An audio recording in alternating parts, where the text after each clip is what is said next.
Things are changing, and there's a lot of work to be done. Somebody has to do it. So jump in and do it. Don't lean in, though. No. No lean in, no. Jump, push, shove. You have to be really smart, and study your area, because, if there are some stereotypical situations that you can avoid. For example, if you have curly hair, don't let it down going to an interview, because they'll think you're blonde, kind of, not serious person.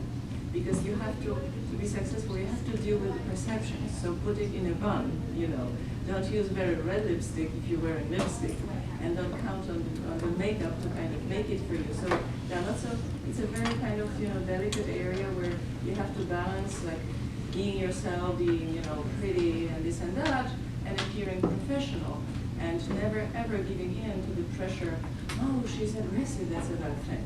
Maybe she's a bitch, just don't give in to, and the movie about anger, I'm gonna come and see it, because you are allowed to have a whole range of emotions. So in professional life, it's kind of tricky, but like everybody says, just study your area and work against the stereotypes in informed ways. But don't you agree? Like wearing clothes or certain clothes and make a certain appearance and so forth. Further comments from panelists? No? I have a question. So there are a lot of people that don't consider themselves feminists just because they think that it's more, like that there are better words, like they call themselves like egalitarians, like humanists or womanists, whatever. So like, why do you guys think that the label of feminist is important as opposed to calling yourself other things? Or is it even important to call yourself that? Comes with a history. Yes, it does. Yes, it does. Yeah, I think it's important. It's powerful.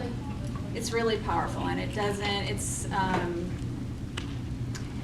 It's really not mincing words. I mean, yeah, I'm a feminist because I stand for these things, and if you believe those things, then you should, and if you truly believe them, and yeah, I think people should call themselves feminists, and that's the whole reason why I study what I study and why I teach what I teach and why I'm in this classroom, because it is, you have to live it. You have to live that life, and if you believe it passionately, then, and it's just like in going for a job, deciding what career you want.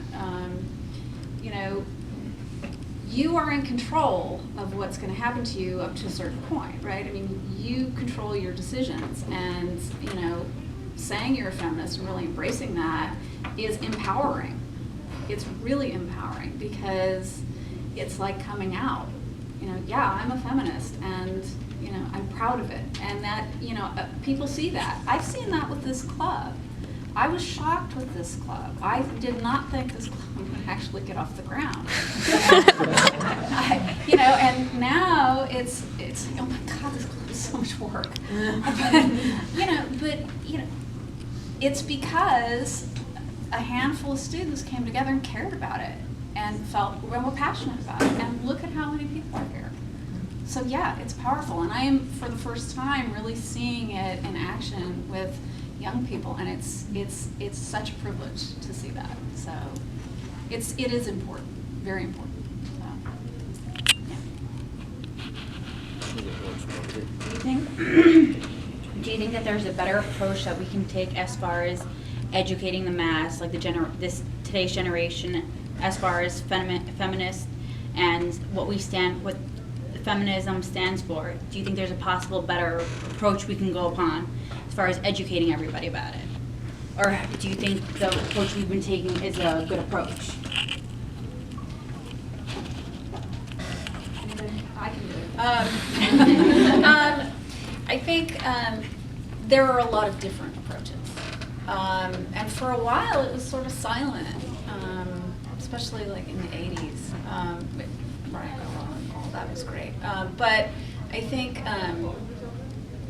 what I'm seeing now, being older is nice because you get this sort of arc of what's happening in perspective. But what I'm seeing now is just with technology and the internet and social media, people are communicating in ways that they did not communicate before. So the message is constantly out there. You're bombarded with it if you want to be bombarded with it. And I think it's empowering individuals to make a statement, like on your Facebook page or your Instagram or whatever people do now. I don't know, somebody told me Facebook wasn't cool anymore, so. But, you know, it's as simple as sharing a link, right? If, you know, share a link, you know. What would stop you from sharing that link, right? Are you afraid of the comments that some people are gonna make?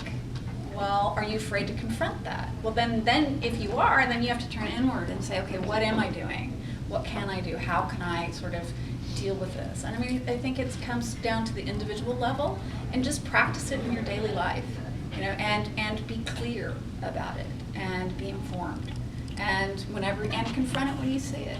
You know, I mean, I think that's it. It starts there. You know, as a movement.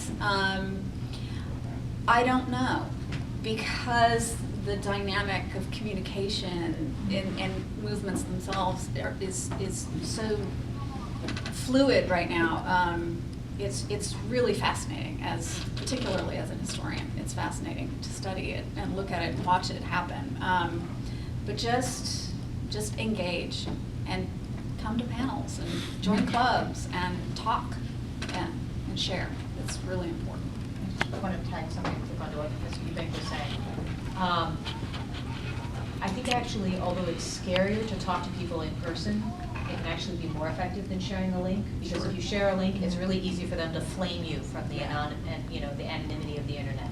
But if someone says something and you're like, well, wait a minute, actually, here's why that's not a great way to think about it. Now you're right in front of them having that conversation, and one, it's a lot harder for them to just write you off as some whatever, man-hater. Right. And you're there to kind of back up, well, why this does matter to me, and why I care about this, and why you should care about this. So I think it's slower than sharing a link. A link gets something out to a lot of people really fast, but I think it may be more powerful to have those person-to-person conversations. That's true, and sometimes it's like, I mean, it depends how many people, I guess, are on your social media thing and stuff, but that's thousands, yeah. But I think after a while, I feel like with some of my stuff, it's like you're, in a sense, preaching to the choir, depending on who you're friends with. So sometimes, like, you know, in a given, I don't have like thousands of followers, so maybe this is different for some people. But, yeah, everyone agrees with me. So I'm like, oh, cool, we're all in agreement. And then you forget that there's like a lot of people that that either don't respond or, you know, so like maybe people aren't going to flame me or anything, but like they're just either not going to respond, or those just aren't the people that I associate with anyway, normally. And so then their message isn't getting out to who you want to get it out to. We're actually all out of time, unfortunately. Do we have time for one more question, maybe? Yeah. We'll go up front. I'm just curious, do you think the feminist movement in general, or harder economic conditions led to a dual income family? Say it again. Do you think the feminist movement in general, or harder economic conditions led to the dual economic family, both parents having to work? I think that's interesting. I have a question. I mean, I think it's definitely both, or maybe one can lead to another. I am far from the historian here. I mean, really far. But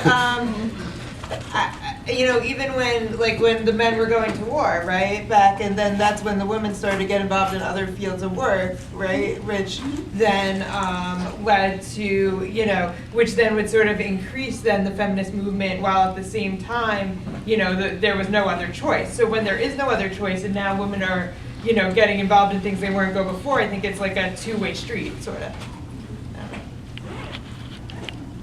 All right, so I'd like to thank Professor Leiden, Professor DeMarco, Professor Harwood, Professor Eubank, and Professor Rolliston for coming.